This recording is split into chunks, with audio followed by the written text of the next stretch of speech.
Bonsoir à toutes et à tous. Merci d'avoir accepté l'invitation de Mars Actu pour ce nouveau débat. Alors, il n'y a pas 5 micros, donc voilà, faudra passer aux voisins. Je vais vous présenter par ordre d'apparition, donc non pas de gauche à droite. Hein, voyez pas vous êtes répartis de manière à peu près aléatoire. J'ai à côté de moi Sophie Camard, députée suppléante La France Insoumise et soutien du Printemps Marseillais, qui est donc la démarche pour aller vite d'union de la gauche. À côté d'elle, Hervé Manchon, conseiller d'arrondissement, conseiller des 6e et 8e arrondissements, Europe Écologie Les Verts. Jeanne Marty, vous êtes conseillère pour Marseille écologiste et citoyenne. Je vous avais dit que ce serait un peu compliqué. Et vous aurez le temps d'expliquer ça peut-être. Jeanne Marty, vous êtes conseillère municipale Rassemblement National. Robert Assante, vous êtes adjoint au maire de Marseille et par ailleurs soutien de Bruno Gilles. Claire Pitola, vous êtes députée LREM des 7e et 8e arrondissements et j'ai vu que vous présidiez aussi à l'Assemblée un groupe d'études sur la qualité de l'air.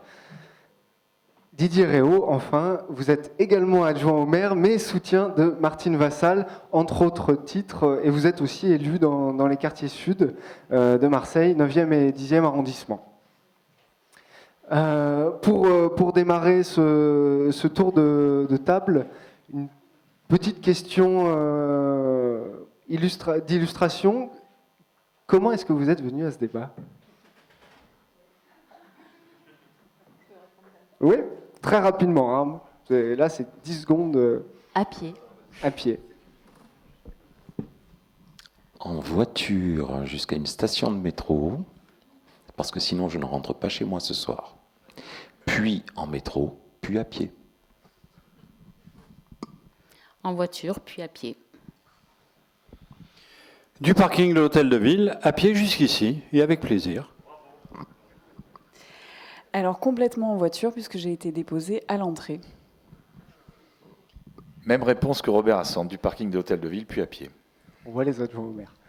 Bon, dans la salle, je vous invite... non, la lumière est éteinte, mais j'aurais bien aimé voir les mains se lever de qui est venu à pied, mais oh, il n'y en a pas beaucoup. Hein. Ah, quoique... On a un public centre-ville. C'est ce que j'entends. En voiture ? En vélo ? En trottinette électrique ? Vous sortez. Bon, et en transport en commun quand même ? Ah oui, pas mal. On a pas mal d'utilisateurs des transports en commun. Bon, ben c'est une bonne entrée en matière. La suite, vous la devinez probablement, vous étiez pendant à peu près 30-45 minutes assis au premier rang pour profiter tranquillement de la première partie de la soirée. Écoutez, qu'est-ce que vous en avez retenu ? Pareil, par ordre aléatoire sur la scène. Sophie Camard, qu'est-ce que vous en retenez en une minute ? Vous choisissez, vous faites un mix, vous prenez un seul des témoignages, mais qu'est-ce que vous retenez de cette demi-heure introductive de ces paroles qu'on a pu entendre ce soir ? Moi, c'est l'intervention d'Alexandre Fassi que j'ai trouvée très concrète, effectivement, dans les solutions qu'on recherche. Moi, je n'opposerai pas, il a un peu opposé infrastructure et usage. Je pense qu'effectivement, le rôle du politique, c'est de faire le changement culturel et de rendre, par exemple, l'écologie populaire, on en reparlera tout à l'heure. Mais je voudrais dire qu'on a un énorme retard d'infrastructure quand même sur Marseille et sur la métropole. On a 2 fois moins d'offres de transport qu'à Lyon, c'est très connu. On a des dizaines d'années d'investissement sur des projets routiers au détriment des transports collectifs. Et j'interviendrai encore tout à l'heure sur le plan climat qui ne met pas en valeur l'investissement sur les transports collectifs. Et donc je pense qu'on est malheureusement effectivement sur ce double enjeu d'un changement culturel et d'un rattrapage sur les infrastructures. Mais il ne faut pas désespérer, il faut mettre la volonté politique encore aux commandes parce que c'est un enjeu de santé publique et qu'on arrive au bout maintenant de l'espace physique que prend la bagnole sur notre territoire et qu'on ne peut pas aller plus loin. On atteint des limites physiques de l'emprise physique de la voiture dans notre ville.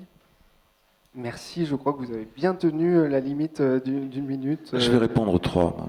Alors, en ce qui concerne Cap-au-Nord Entreprendre, tout d'abord, félicitations pour l'Agir Ensemble et puis l'incitation non punitive que vous faites sur un modèle de transition.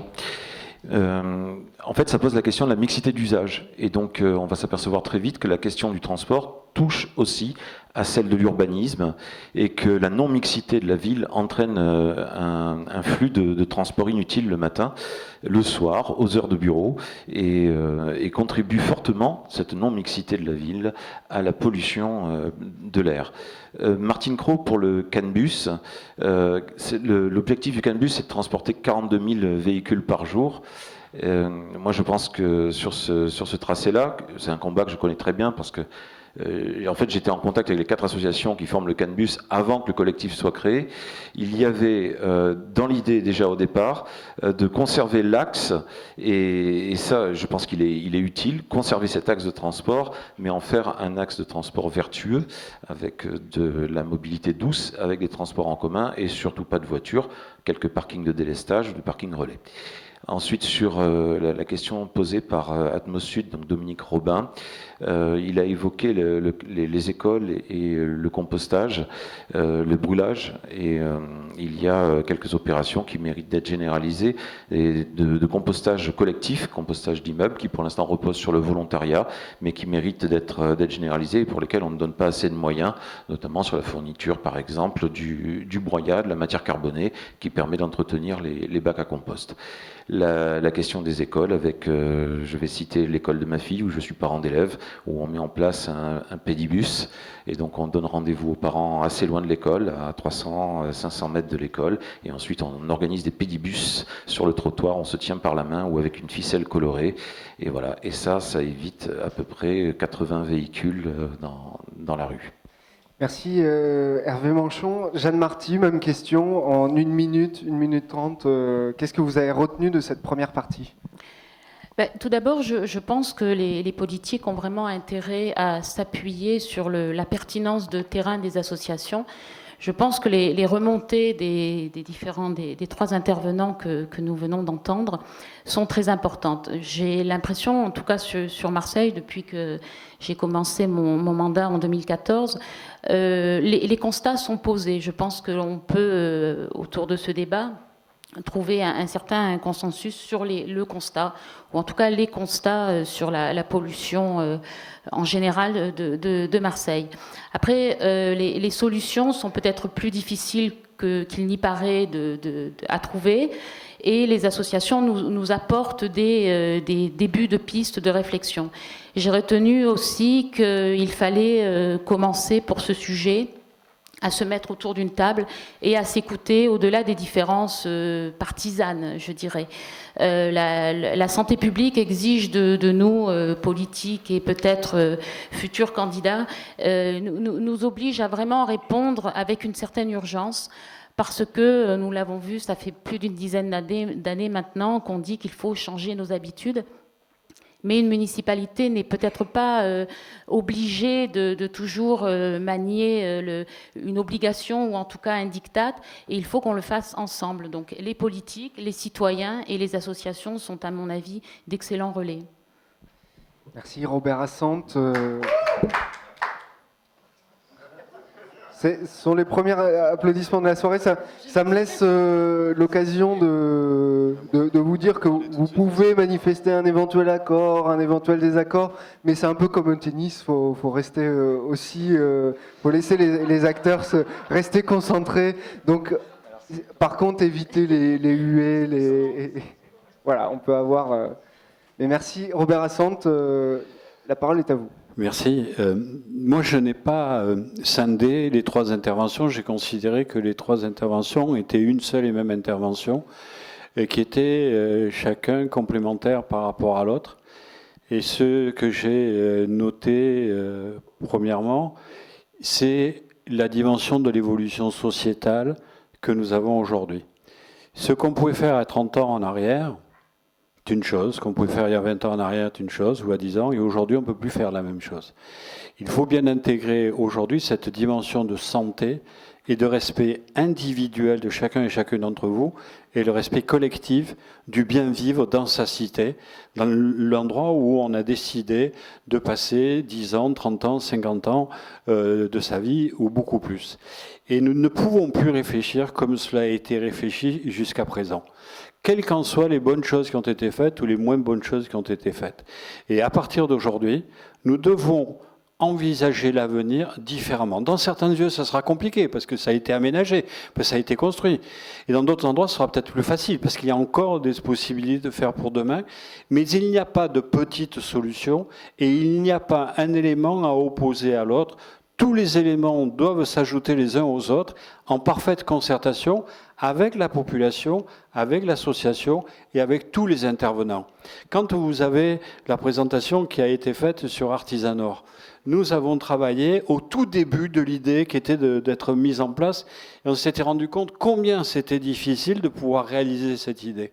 Aujourd'hui, j'ai écouté avec une énorme attention ce que vous avez indiqué tout à l'heure. C'est une réalité. Ce n'est pas parce que c'est difficile de le mettre en place, ce n'est pas parce que tout le monde n'y adhère pas tout de suite qu'on ne doit pas essayer de le faire. Ce dont on a pensé jusqu'à aujourd'hui doit être changé dans un environnement différent, car ce que nous voulons, c'est bien vivre, et pour bien vivre, il se faut se respecter l'un l'autre. Il n'y a pas d'un côté les élus, d'un côté la population, mais ensemble de construire notre propre avenir. Merci Claire Pitola. Oui, à votre merci. tour de synthétiser cette demi-heure pour vous. Comment Alors, vous l'avez vu? Pour ce qui est de la présentation d'Atmosud, de Dominique Robin, elle nous montre bien que par l'observation, on peut vraiment poser le problème clairement. Donc, on observe, grâce aux ASQUA en France, la pollution de l'air. Et finalement, ce qu'on constate, c'est que donc les pistes que nous donne Dominique Robin, c'est qu'en fait, on doit travailler sur l'aménagement du territoire. Parce que réduire les polluants, on peut le faire, mais au fur et à mesure, il faut se préserver, il faut préserver les populations fragiles quand on est en limite de réduction. Donc, travailler sur l'aménagement urbain, encore une fois, Dominique Robin nous l'indique, travaillons sur le centre-ville, c'est là où en fait on commence à être sur finalement les mobilités les plus concentrées si on met la voiture en centre-ville, où on aura les pollutions les plus concentrées. Donc, essayons de faire en sorte que ce centre-ville, petit à petit, sur les derniers kilomètres, on ait des modes de déplacement les moins émissifs possibles. C'est le but des zones à faible émission, notamment. Travaillons aussi sur les publics fragiles, donc les écoles, les hôpitaux, tous les établissements recevant un public donc dit fragile, les personnes en situation de handicap. Et là, ça va rejoindre l'aménagement du boulevard urbain sud, où on voit bien que aujourd'hui, ce boulevard urbain, il va traverser les quartiers sud, longer un certain nombre d'établissements recevant un public fragile. Et donc, on va être dans une situation où on ne va pas pouvoir, par l'aménagement du territoire, préserver ces publics. Donc, ce projet-là, quand on regarde finalement l'étude sur la qualité de l'air après ce projet-là, en projetant un certain scénario de déplacement, on voit bien que ce projet ne fait pas gagner, n'améliore pas la qualité de l'air aux abords de ces différents établissements, mais aussi aux abords des logements des populations.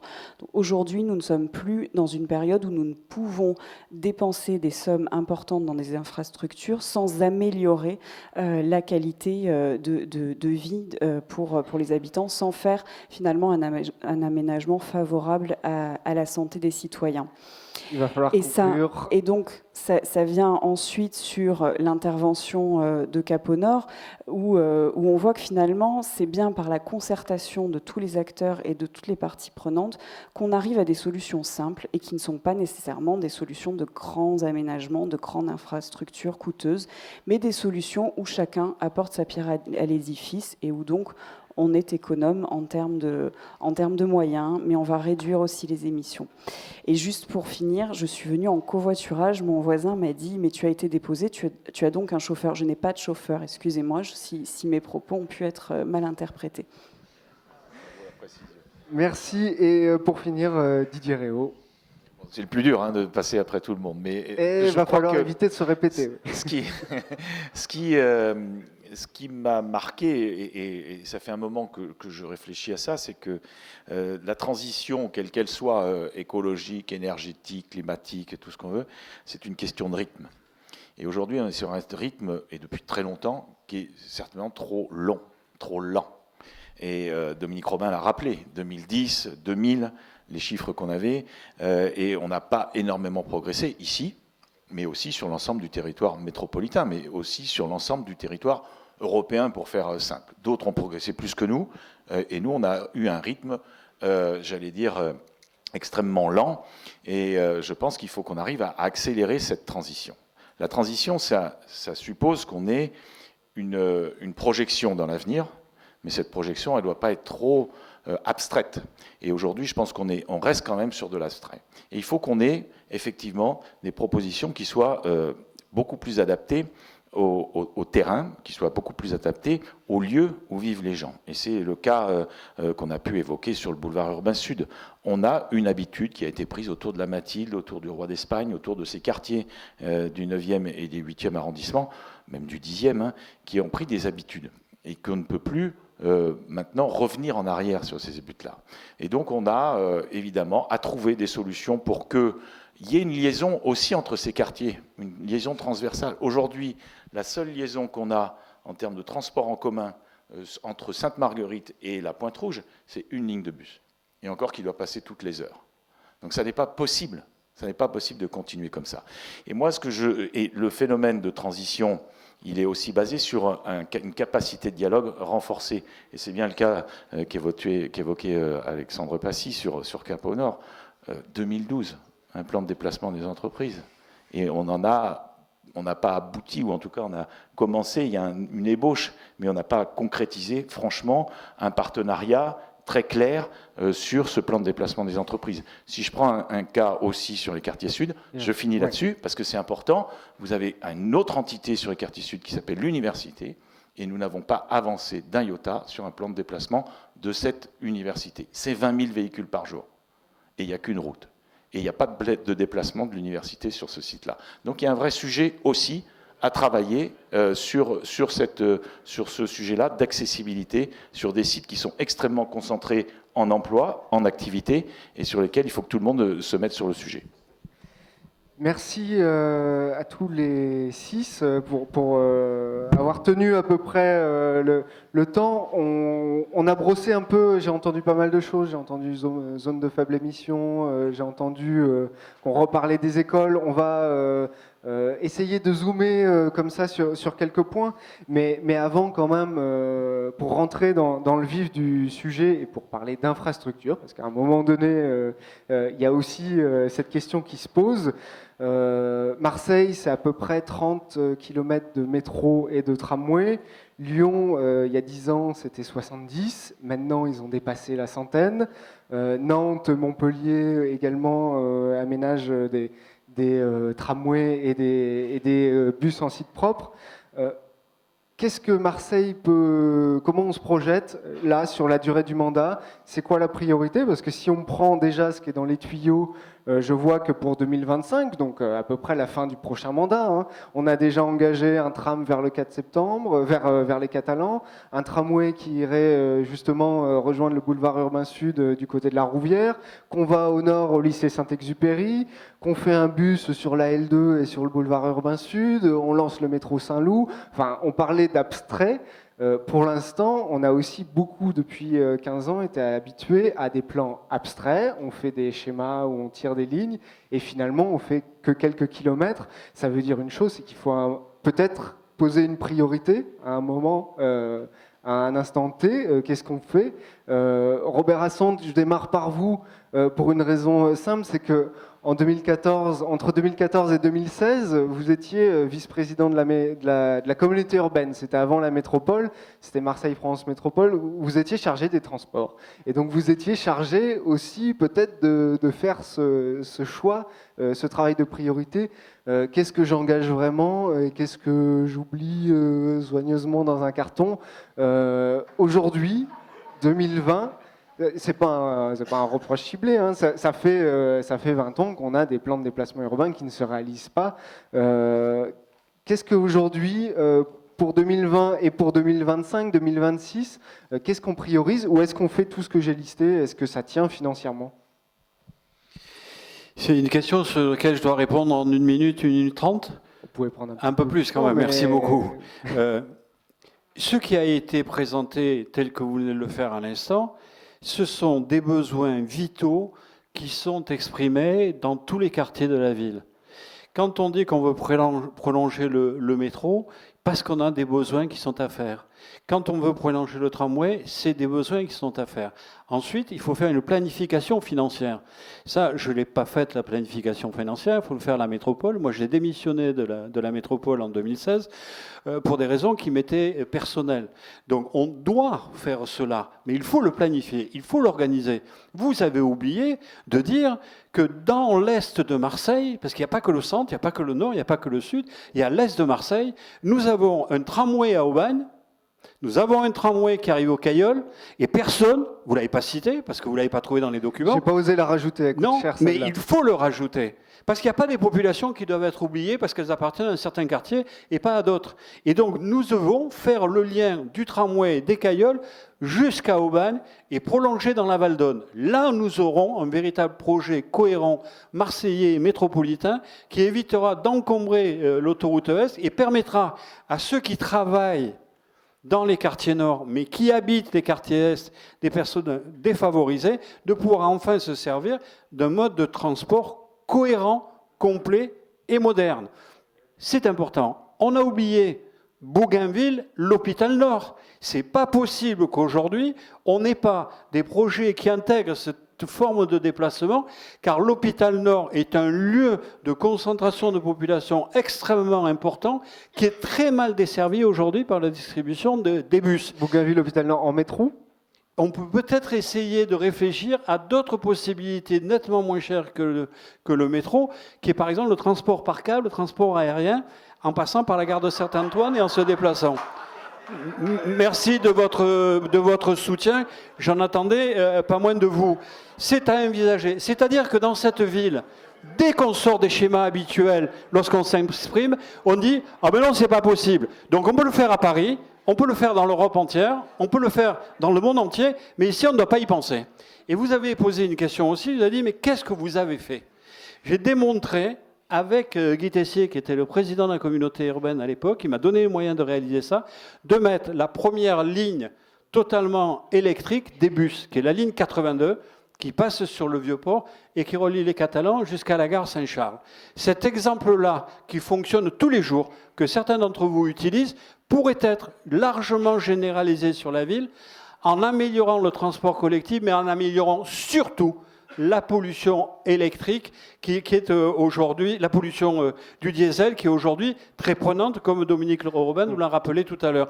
On l'a fait. Pourquoi on ne l'a pas poursuivi? C'est la question que vous devriez poser à la métropole. Pourquoi ça n'a pas été poursuivi ailleurs sur d'autres lignes? Parce que lorsque j'ai quitté la vice-présidence, j'ai laissé 4 lignes prêtes à être électrifiées dans leur fonctionnement, dans leur définition. Pourquoi ça n'a pas été fait? C'est ce type de question que l'on devrait reprendre. Pourquoi, à Marseille, on n'a jamais envisagé d'avoir des bus au gaz? C'est aussi un dossier que j'ai laissé, que je reprendrai pour le prolonger pour demain. Et si vous voulez que nous ayons aussi un peu d'avenir, pourquoi on ne pense pas dès maintenant aux bus à l'hydrogène?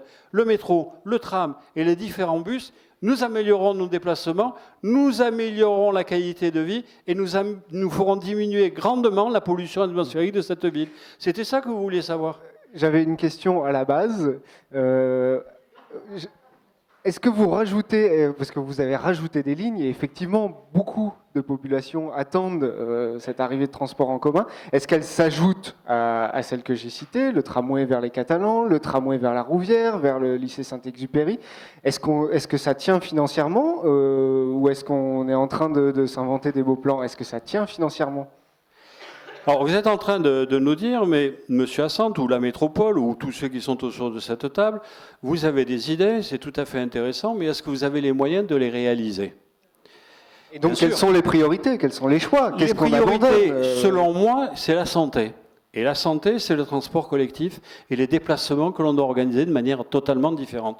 Les moyens financiers doivent être donnés par la ville, par la métropole, par le département, par la région, mais pardonnez-moi, par l'État aussi. Si l'État ne met jamais des moyens financiers dans cette ville pour que nous puissions nous déplacer différemment de ce que nous le faisons jusqu'à aujourd'hui, on n'avancera pas. Je vous rappelle qu'un Premier ministre était venu à Marseille pour dire qu'il mettait 3 milliards d'euros sur la table pour pouvoir agrandir la gare Saint-Charles, pour qu'on puisse faciliter le transport par voie ferrée. Nous les attendons toujours. L'État s'engage à Marseille, mais ne fait pas. Et vous nous demandez... Le projet avance quand même, il avance pour 2030. Oui, il avance. Il avance à la vitesse de l'escargot lancé au galop, quoi.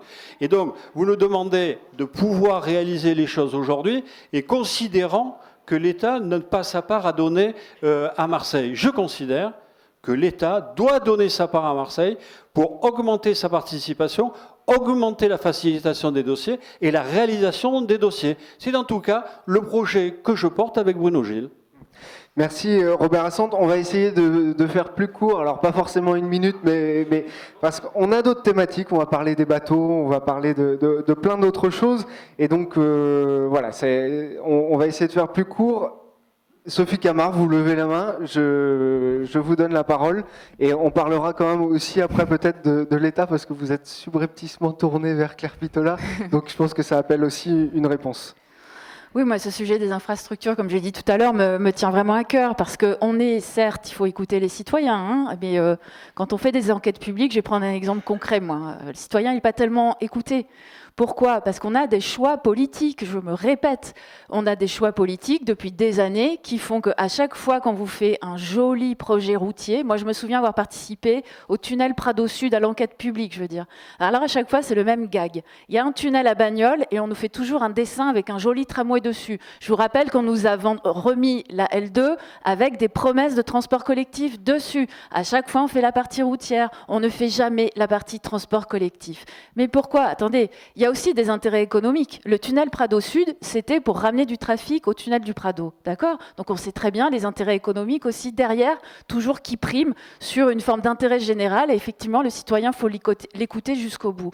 Donc aujourd'hui, il y a un certain nombre de projets dans les cartons qui sont connus de tous, le tramway nord-sud étant le plus nécessaire, le plus emblématique. Il faut aller au bout de ces projets.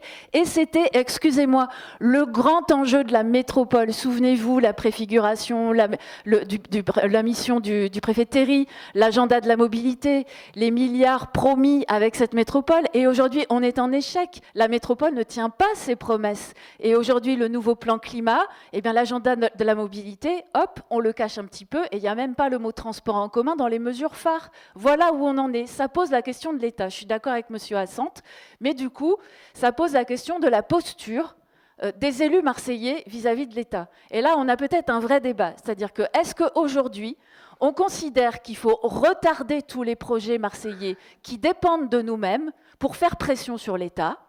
Ou est-ce qu'on s'y met, on se lève les fesses nous-mêmes, on change un peu l'image qu'on donne, on arrive à ouvrir une station de métro, on réalise nos propres engagements.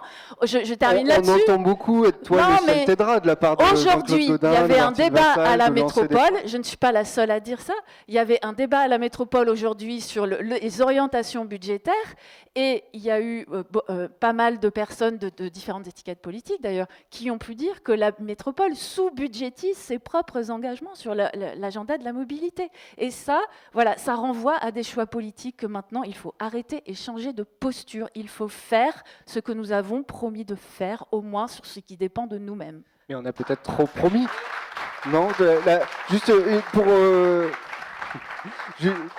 Juste, on a peut-être trop promis et peut-être que c'est pas une question la de L2, on a mauvaise su la volonté. faire, non ?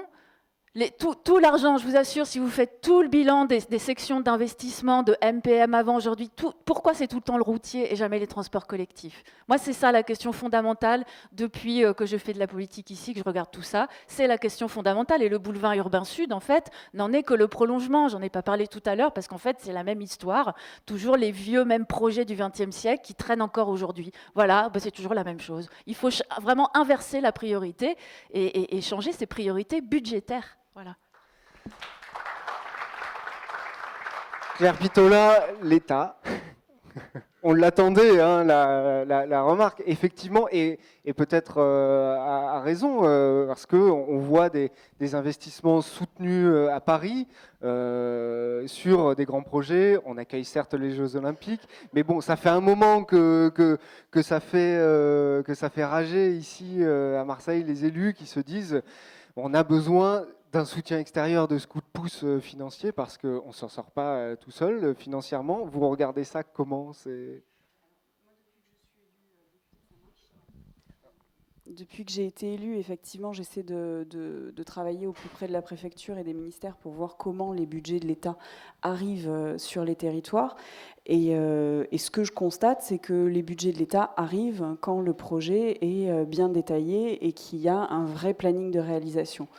Aujourd'hui, on a un agenda mobilité qui a posé encore beaucoup de questions. Et sur les questions que moi j'ai creusées plus particulièrement du côté des quartiers sud, puisque c'est là que je suis élue, le boulevard urbain sud, donc on reparle de celui-là, ne prévoit pas aujourd'hui de vraies zones multimodales qui permettent justement un délestage, qui permettrait de déposer une voiture et de prendre des transports en commun, de prendre un autre mode doux.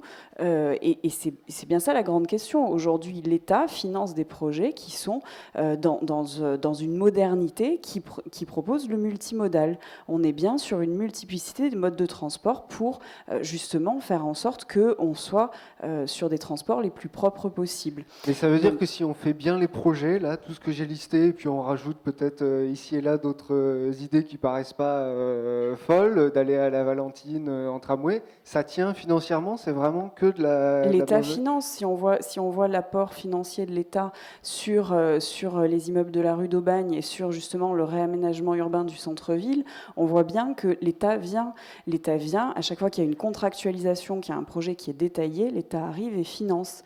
On voit que sur tout ce qui est réussite éducative, sur la précédente législature, l'État est arrivé avec des financements. Les projets ont eu du mal à se mettre en place. L'État a repris la main complètement. Et donc c'est la préfecture qui réalise complètement les projets de réussite éducative sur ce territoire. Donc l'État finance, mais l'État ne va pas financer si c'est du gaspillage. Et ça, je le comprends. Et là, concrètement, sur ce qu'on a cité, il y a des projets que vous abandonnez parce que c'est du gaspillage, aller au Catalan en tramway, alors que, bon, finalement, il y a... L'État s'est désengagé du boulevard urbain sud. Parce que ça n'a pas de sens aujourd'hui.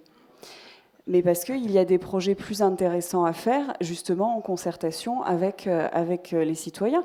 Il y a un vrai sujet de mobilité sur les quartiers sud, sur lequel il faut travailler, mais on ne peut plus faire aujourd'hui de 2 fois 2 voies. Ce n'est pas le sens de l'histoire de rajouter des 2 fois 2 voies, alors qu'on a déjà un grand nombre de 2 fois 2 voies dans les quartiers sud. Merci Didier Réau, je vous vois qui fulmine un peu. Alors pour rappel, vous soutenez ici, vous représentez ici Martine Vassal, qui est candidate à la mairie de Marseille, mais qui est aussi chargée à la métropole de mettre en musique tout ça, et qui donc, si je comprends bien, n'a pas mis vraiment les dossiers dans le bon ordre pour que l'État accepte de les financer. C'est comme ça que ça se passe, la négociation? Je crois que d'abord que les dossiers, s'ils ne sont pas dans le bon ordre, ça fait un petit moment quand même. Parce qu'on ne met pas des dossiers en ordre quand on est à la tête d'une métropole telle que celle de Marseille ex-Marseille Provence en 2 ans. Donc c'est pour Jean-Claude Donc Gaudin, il y a quand même une habitude sur ce territoire de développer pas mal de projets sans se préoccuper du financement. Et moi je dois dire que quand même, quand on me dit que l'État se désengage parce que le projet n'est pas intéressant, je dois dire que l'État se désengage parce qu'il n'a pas d'argent. Sur la L2, hormis le projet tel qu'il était en lui-même, c'est l'État qui est venu quémander aux collectivités de mettre de l'argent pour réaliser la L2, alors que c'était complètement sa responsabilité. Et on ne peut pas dire que l'État soit généreux avec la métropole ex-Marseille, avec la ville de Marseille. Il l'est avec personne. Il ne peut plus l'être, parce qu'on voit bien les difficultés qu'il peut y avoir. Alors aujourd'hui, comment ça se passe? C'est qu'il y a un agenda mobilité à la métropole qui, aujourd'hui, nécessite des investissements, et ces investissements, aujourd'hui, en tant que vice-président du budget au département, je peux vous dire que c'est le département qui alimente ces projets à la fois sur Marseille, mais aussi sur l'ensemble de la métropole. Sur l'ensemble de la métropole. Et quand on relance le projet de tramway sur l'est du département, c'est parce que le département, et Martine Vassal la première, décide de le relancer, parce qu'il était bloqué. Et quand on relance un certain nombre de projets de tramway sur l'axe nord-sud, c'est parce que aussi là, on met les moyens au niveau du département pour aider la métropole à se constituer des financements d'investissement pour pouvoir faire ces lignes de tramway. Ça ne suffit pas, bien entendu. Et moi, je pense que plutôt que de prévoir de nouveaux couloirs de circulation, infrastructures telles qu'on peut les imaginer ici et là, je pense qu'on a des couloirs de circulation qui ne sont pas exploités. Pas complètement. La ligne de chemin de fer entre Marseille et Aubagne, la ligne de chemin de fer entre Marseille et Aix. Vous savez, moi, j'ai commencé à travailler sur ces sujets-là avec Guy Tessier en 93. On parlait déjà du doublement de la ligne Marseille-Aix et de l'électrification qui est à peine en train de se faire. Elle est en cours. Oui, elle est en cours. Non, pas l'électrification, c'est toujours diesel. Il y a une partie, enfin bon, bref, on est toujours en train de se poser la question. Si on doit électrifier, on travaille toujours sur le chemin de fer du diesel, sur cette ligne-là. Est-ce que là aussi, on n'a pas un vrai investissement à faire, à la fois de la part de l'État, mais aussi de la région, puisqu'elle est aussi impliquée dans les systèmes de transport TER et dans les infrastructures. Et donc moi, plutôt que de dire on va créer de nouveaux couloirs de circulation, d'infrastructures qui utilisent des sols qui ne sont pas imperméabilisés, qui sont aussi générateurs de qualité de vie, etc., qui sont aussi générateurs d'une certaine qualité de l'air, puisqu'on a là, avec des espaces naturels ou des espaces qui ne sont pas bétonnés, des capacités d'avoir une température qui baisse, d'avoir une émission d'oxygène, un captage de CO2, qui n'est pas anodin aussi dans notre ville. Mais je pense qu'on a intérêt à travailler sur le doublement des lignes qui sont déjà existantes et une capacité à être beaucoup plus innovante dans l'organisation des transports, à la fois à l'intérieur de la ville, c'est un fait, mais aussi sur la périphérie des villes. Parce que ce qui fait la force de Lyon, et je finis là-dessus, c'est quand même que l'accès de toute la périphérie lyonnaise est largement facilité par l'ensemble des systèmes de transport en commun. Et à plus de 20 à 30 km autour du centre, de l'hypercentre de Lyon. Et c'est ça la force de Lyon. Voilà. Hervé Manchon, vous avez le micro en main. Qu'est-ce que vous retenez, vous, de tous ces projets de 2025? Comment on se projette? 2025, c'est déjà la fin du mandat. Il y a déjà plein de choses lancées. Est-ce qu'on arrête des choses? Est-ce qu'on réorganise? Comment vous voyez ça? Alors la question portée sur l'infrastructure. Moi, je tiens à dire quand même, parce que quelquefois, on peut avoir l'impression que chacun fait son marché et que finalement, c'est le citoyen, le pauvre, n'a vraiment pas de chance. Il y a un jeu de ping-pong entre l'État, les collectivités locales, etc. Il y a une responsabilité locale qui est indéniable. Et je dis ça, et je suis très à l'aise pour le dire, je n'ai pas eu, portant l'étiquette de mon mouvement, je n'ai jamais eu de chef d'État. Je n'ai pas eu de chef d'État socialiste pour m'aider, je n'ai pas eu de chef d'État de la République En Marche pour m'aider, je n'ai pas eu de chef d'État les Républicains pour m'aider non plus, et il faut que chacun prenne ses responsabilités. Par contre, au niveau local, en termes d'infrastructure, il y a des projets déjà engagés, effectivement. Alors, bien entendu, pour nous, écologistes, il va falloir relier le nord au sud, et plutôt plus vite le sud, le nord que le sud, avec ces 4,4 km de tramway qui devraient relier les quartiers nord au centre-ville. Et ça, pour résoudre quoi? Une injustice sociale, une injustice aussi de la fracture urbaine, qui a été menée parce qu'elle correspond à une vision économique, une vision du tourisme, une vision de l'urbanisme qui n'est pas la nôtre. Nous proposons un autre système. Et dans ce système-là, il y a la coélaboration, il y a la cogestion. Et donc, pour la métropole, aujourd'hui, qui ne finance pas ses projets et qui, quelquefois, qui ne peut pas les financer parce qu'elle donne aussi, quelquefois, des primes, par exemple, pour des véhicules électriques. Mais une prime pour un véhicule électrique, ça veut dire que la personne qui va toucher la prime est quand même capable de sortir 30 000 € pour s'acheter un véhicule. Sinon, il ne touche pas sa prime. Parce que la prime, elle fait peut-être 10 000 €, mais le véhicule, lui, il en fait 30 à 40 000. Donc, cet argent-là, il est perdu à partir du moment où il part dans une prime pour un véhicule électrique. électrique et on préférait qu'il aille financer un tramway, par exemple. Donc le tramway nord-sud, évidemment, mais aussi un projet qu'on a commencé à nous piquer, qui était le nôtre en 2014 et que nous maintenons, qui est une grande piste cyclable continue depuis les Goudes jusqu'à l'Estac, parce que l'infrastructure, c'est pas seulement du tramway qui coûte très cher, c'est pas seulement du métro qui coûte la peau des fesses, c'est aussi tout ce qui fait le quotidien des gens, pouvoir prendre le vélo, l'espace piéton. Le premier truc, l'espace piéton. On a demandé tout à l'heure qui était venu à pied, mais qui est content en étant venu à pied d'avoir dû marcher dans un trou, d'avoir dû se faire écraser parce qu'il y avait des voitures, d'avoir dû circuler entre des voitures et des deux roues motorisées qui sont mal garées sur les trottoirs, etc., etc. Donc il y a aussi l'espace du piéton, et ça aussi c'est de l'infrastructure. Il y a aussi le transport en commun à la demande. Il y a aussi la place et l'accessibilité pour les personnes handicapées. Il y a aussi des infrastructures à mettre en place pour le covoiturage, pour pour le vélo en accès libre. Voilà, enfin, il y a quand même... et je ne vous parle pas des trottinettes. Voilà, attention. Promis. Et donc tout ça passe pour nous. Ça passe d'abord par le maintien de certains engagements qui ont été pris par une autre majorité que la nôtre, mais nous pensons qu'il faut les faire dans la mesure où ça réunifie la ville et où ça nous permet de lutter fortement contre la pénétration du véhicule automobile au centre-ville. Donc ça, il faut les maintenir. Mais d'un autre côté, nous tenons à réengager sur un temps long cette fois-ci un nouveau plan de déplacement urbain, un nouveau PDU climat, avec un long temps de débat et non pas une simple enquête publique, un long temps de débat avec des intervenants de la société civile, avec des conseils des assemblées de quartier, des quartiers dont nous parlerons demain en conférence de presse, avec des exemples donnés de ce qui se fait ailleurs, puis à la fin, une votation citoyenne sur le plan de déplacement urbain. Parce qu'on oublie très souvent que c'est le citoyen le premier concerné, et parmi ces citoyens, ce sont les enfants et les populations les plus jeunes à qui on fait la première violence d'une ville sans transport. Donc on commence par discuter, on a bien compris. Jeanne Marty, pour finir ce tour, vous reprenez tel quel ce qui est lancé et qui suffit finalement à remplir les budgets d'investissement, ou vous affirmez des priorités, vous lancez des nouveaux projets? Déjà, je voudrais juste faire une petite remarque. La métropole est une enveloppe vide. Nous l'avons dit quand elle a été créée. Il n'y avait pas de financement propre. On a inventé des projets, on a inventé des plans, des agendas, tout ce genre de choses pour essayer de coller à des obligations légales issues des différentes COP, par exemple, sans tenir compte des réalités financières.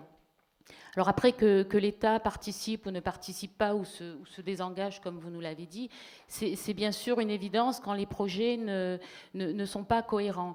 On est en train d'assister à Marseille à des travaux qui me semblent, moi, totalement incohérents. On parle d'essayer de ralentir l'entrée des voitures en centre-ville.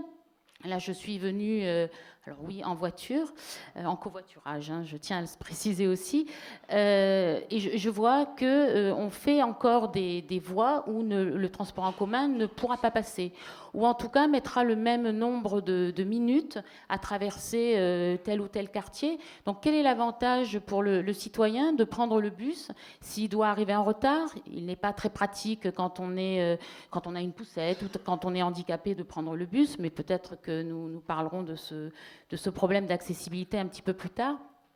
On n'encourage pas nos concitoyens à se déplacer autrement.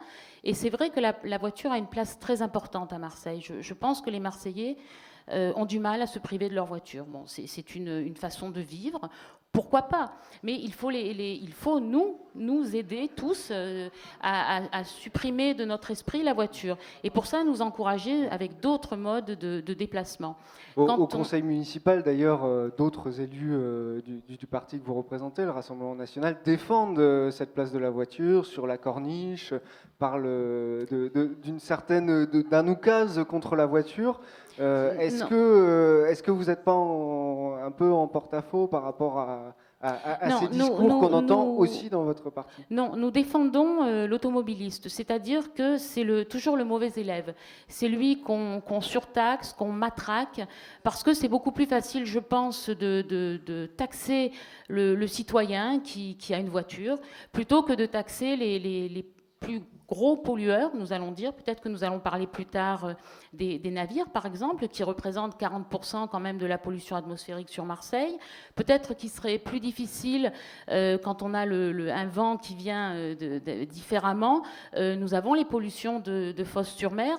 Pourquoi ne pas taxer les grosses multinationales qui continuent d'émettre des émissions polluantes? Non, nous nous rabattons sur l'automobiliste, ou en tout cas les lois se rabattent sur l'automobiliste en lui faisant prendre une vignette alors qu'il a une voiture relativement récente. Il faut qu'il rajoute, cet été, nous avons été obligés d'avoir la vignette critère. On le surtaxe, il a été question abandonné, je l'espère, d'un péage urbain. Donc nous défendons l'automobiliste. Je crois qu'il faut arrêter quand on parle d'écologie au sens large, il faut arrêter d'opposer économie, écologie, citoyens, élus. Il faut vraiment... on l'a dit tout à l'heure en débutant ce débat, il faut se retrousser les manches tous ensemble et les solutions viendront de là. Donc je ne suis pas d'accord quand vous dites que dans mon mouvement, nous nous opposons sur le tout voiture ou au contraire arrêter la voiture. La question de la vignette critère et de cette restriction à l'accès, cette restriction de l'accès du centre-ville aux véhicules les plus polluants. On était en pic de pollution à l'ozone pendant 11 jours. C'est une situation qui risque de se reproduire. C'était une canicule, on en aura d'autres. Il y a même des projets de zones à faible émission, ça a été évoqué rapidement, qui proposent de le faire plus souvent, c'est-à-dire de ne pas attendre un pic de pollution à l'ozone, de commencer à restreindre l'accès du centre-ville aux véhicules les plus polluants. Sophie Camard, vous, c'est quelque chose qui vous convient comme logique? On sanctuarise un peu le centre-ville pour les véhicules les plus polluants? Les jours de pic de pollution, j'ai regardé, il y a eu 24 dispositifs préfectoraux cette année jusqu'à maintenant. Hein, c'est à peu près 24 pics. 24 pics, voilà. 24 jours, alors admettons qu'il y ait chaque année, malheureusement je pense que ça va augmenter, peut-être entre 25 et 30 jours de pic de pollution. Les jours de pic de pollution, on rend les transports publics gratuits. Ça, c'est la première des choses.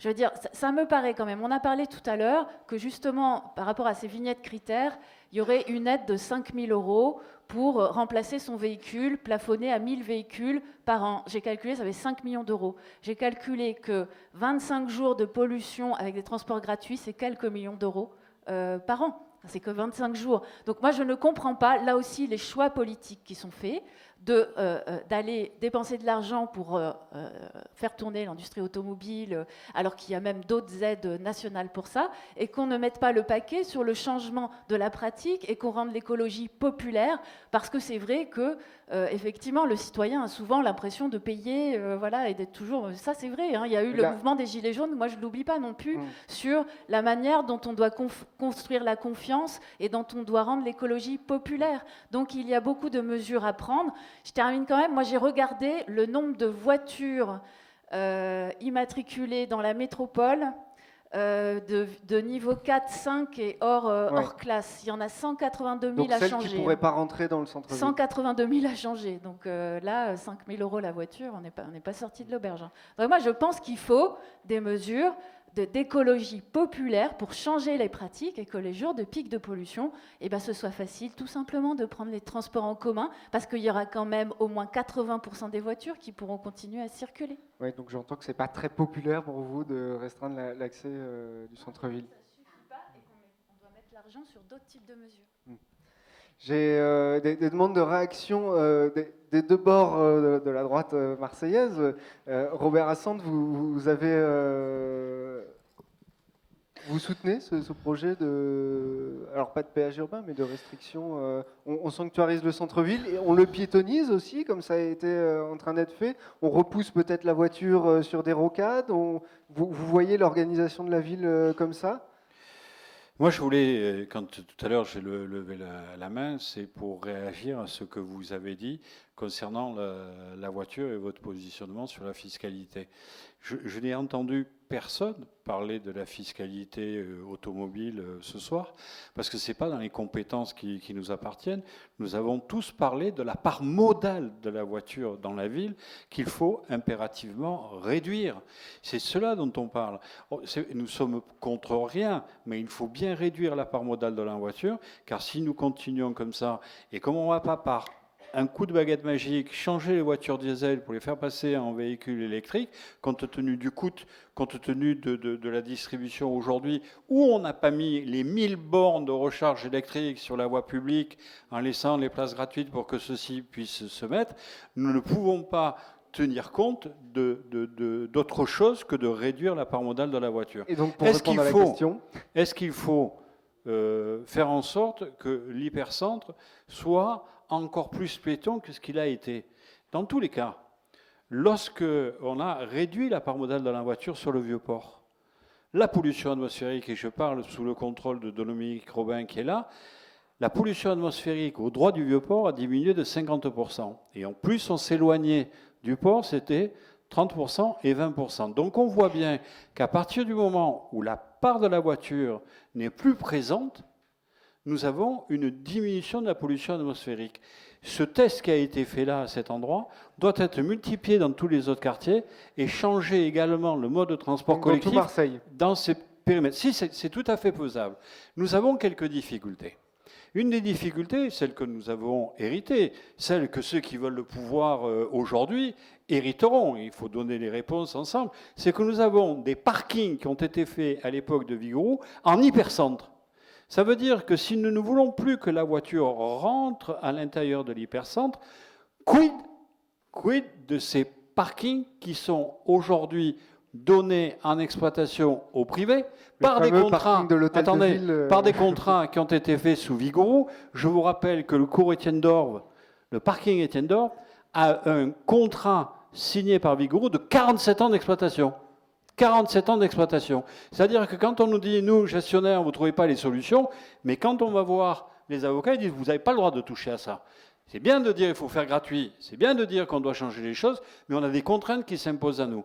Mais dans tous les cas, la part modale de la voiture doit être diminuée dans cette ville, et au travers des travaux qui sont aujourd'hui faits sur le Collioté ou sur Sakakini, on a une diminution importante de la part modale de la voiture, et vous verrez, sous le contrôle d'Atmosud, que là encore, la pollution atmosphérique diminuera. Didier Réau, vous souscrivez à cette difficulté à faire bouger les choses avec des contrats signés sur des années et finalement je crois d'abord que depuis quelques mois, l'engagement de Martine Vassal sur la piétonnisation du centre-ville, il se déroule, et on peut le voir tous les jours aujourd'hui. Certes, il y a des travaux, mais aujourd'hui, on a une vraie proposition sur la piétonnisation du centre-ville. Alors c'est évidemment faire reculer la voiture, mais c'est aussi une façon de fréquenter la ville qui est complètement différente, et de profiter de ce que disait Robert Assand, c'est-à-dire du centre historique de Marseille. Deuxièmement, bien sûr que la contrainte, elle est nécessaire quand on est dans des niveaux d'urgence extrêmes, tels qu'on l'a connu cet été. Mais il faut aussi l'accompagnement. L'accompagnement, il est ponctuel au moment où il faut rendre gratuits les transports en commun, et ça a été le cas cet été d'ailleurs, sur l'ensemble des transports métropolitains. Ça a été une décision qui a été prise extrêmement rapidement. C'est pas si facile que ça techniquement, parce qu'il faut changer les programmations, mais ça se fait. Il faut une douzaine d'heures pour prévenir la gratuité du lendemain, et puis ensuite une douzaine d'heures pour reprogrammer quand il faut rendre payant. Donc il y a la contrainte, très clairement, les véhicules les plus polluants ne doivent plus pouvoir accéder au centre-ville, mais il y a aussi une question d'accompagnement. Accompagnement ponctuel, je viens de le dire, mais aussi accompagnement sur le long terme.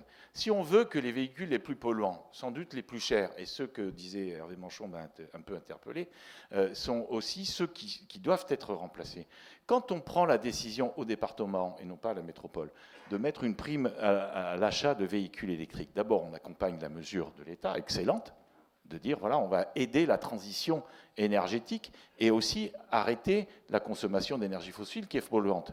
Eh bien, on se retrouve aujourd'hui avec plus de 1500 voitures un peu moins d'un an qui ont été acquis grâce à cette prime. Et puis, sur les vélos électriques, c'est de la même façon, à peu près 1200 vélos électriques ont été Vous acquis. avez entendu la limite, on s'adresse aux classes moyennes, aux classes supérieures. On s'adresse, mais c'est sans condition de ressources.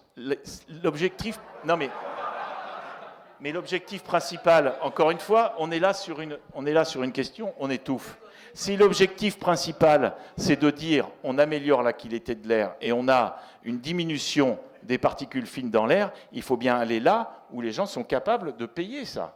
C'est la même chose quand on fait des réparations dans son logement. Tout le monde n'est pas capable de payer la réparation dans son logement, même avec la défiscalisation. Eh bien, je crois que nous, on a choisi de prioriser effectivement la qualité de l'air et de se dire on va inciter ceux qui sont en capacité de le faire d'acheter des véhicules neufs grâce à cette prime. Même chose pour les vélos électriques. Même chose pour la prime air-bois sur le chauffage, c'est-à-dire de permettre à des gens qui doivent moderniser leur système de chauffage, et notamment leur cheminée, parce que le brûlage du bois pour se chauffer est aussi très polluant. On n'en parle jamais, ou très rarement, mais demander à Atmosud, c'est aussi un des moyens de pollution extrêmement important. C'est aussi une façon d'inciter ceux qui sont en capacité de le faire, de pouvoir investir. Donc deuxièmement, on n'est pas seulement sur du véhicule neuf, c'est-à-dire d'ici quelques années, ces véhicules seront des véhicules d'occasion qui pourront être acquis par ceux qui seront en capacité de le faire. Bref, il faut qu'on ait une vraie priorisation là-dessus. Nous, on a décidé de le faire, et c'est un investissement extrêmement important, puisqu'on est à presque plus de 8 millions d'euros par an sur ces dispositions-là. Rapidement, Claire Pitola, vous, parce que je vois que la salle est sage, mais ça ne saurait tarder peut-être.